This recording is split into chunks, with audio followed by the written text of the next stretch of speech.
Bonjour à tous, Carl-André Poliquin, formateur en éducation financière et conseiller en entrepreneuriat chez Option Travail. Aujourd'hui, on entame la deuxième vidéo de la série qui parle d'éducation financière et le sujet d'aujourd'hui, c'est comment est-ce qu'on peut profiter de la crise actuelle. Donc, il y a plusieurs choses qui sont remises en question actuellement et c'est un peu ce qu'on va regarder ensemble. Vous aurez remarqué qu'actuellement, on a tendance à moins sortir. Donc, on va un peu moins au restaurant, on va un peu moins, par exemple, à la ronde, on va un peu moins peut-être au gym. Donc, il y a différentes choses qu'on fait normalement qui sont actuellement un peu chamboulées. Donc, c'est une occasion parfaite pour réviser l'ensemble des dépenses qu'on fait normalement. Donc, c'est l'occasion parfaite pour revenir à l'essentiel. Puis revenir à l'essentiel, ben, c'est en quelque sorte de prendre la pyramide de Maslow, puis de voir c'est quoi qui est essentiel dans ma vie, les dépenses que je fais vont où va mon argent. Et quand on se rend compte que notre argent va sur des choses qui sont pas essentielles, ben, on peut peut-être réviser tout ça. C'est une occasion d'économiser de différentes façons. Donc, je vous invite à voir votre budget. Donc, révisez votre budget, l'ensemble de vos revenus, l'ensemble de vos dépenses. Il y a peut-être des choses dans tout ça qu'on peut profiter actuellement pour dire, ben, finalement, il y a différents abonnements, par exemple, que j'ai pas de besoin. Peut-être qu'on pourrait se dire que j'ai pas nécessairement besoin de plusieurs abonnements de vidéodiffusion sur Internet. Donc, peut-être qu'un que j'alterne à chaque mois, ça peut être suffisant. Peut-être que mon forfait de données cellulaires n'est pas nécessaire actuellement parce que j'utilise l'Internet de la maison. Il y a des choses comme ça qu'on peut remettre en question. Au niveau de la nourriture, c'est important parce qu'on peut en profiter pour cuisiner. Actuellement, on peut cuisiner les plus grosses batches pour, par exemple, faire des lunchs, congeler des repas d'avance, donc sauver du temps pour le futur et économiser quand même beaucoup.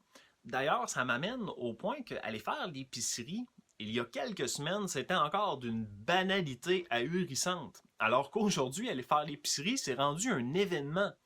Euh, donc, c'est peut-être l'occasion justement de revenir à la base puis de dire, ben, avant d'aller faire l'épicerie, qu'est-ce que je vais cuisiner avec ça? Qu'est-ce que je vais cuisiner? C'est quoi les repas que je vais faire et combien de temps ça va me durer? Donc, de mieux planifier toute son épicerie et tout ce qu'on va consommer en nourriture. C'est peut-être une occasion aussi pour faire du ménage. Donc, sortir des vieilles bébelles qu'on a achetées, puis qu'on s'est jamais servi, puis qu'on aimerait ça peut-être revendre. Donc, se faire un petit peu d'argent comme ça, ou sinon les réutiliser, leur trouver une deuxième vie, une nouvelle façon de faire. De la même logique, peut-être qu'il y a des rénovations qu'on peut faire dans notre appartement, dans notre logement, dans notre maison, qui ne coûtent pas si cher que ça, puis que là, on a peut-être un petit peu plus de temps pour le faire. C'est aussi une occasion, je pense, de faire un jardin et de commencer à cultiver un petit peu certains légumes de base. Il y a des choses qui poussent super bien, qui sont super faciles, donc ça peut nous permettre d'économiser sur la facture d'épicerie et d'être un petit peu plus autonome au niveau alimentaire. Il y a différentes choses qu'on peut regarder, entre autres au niveau des revenus aussi. On peut regarder comment je fais pour avoir un peu plus de revenus dans le contexte actuel.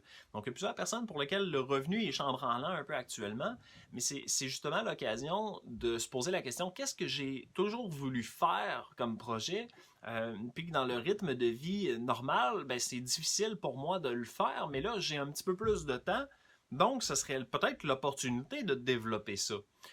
D'ailleurs, si vous avez besoin d'aide pour discuter de différents projets que vous voulez développer, n'hésitez pas à me contacter, ça va me faire plaisir d'en discuter avec vous.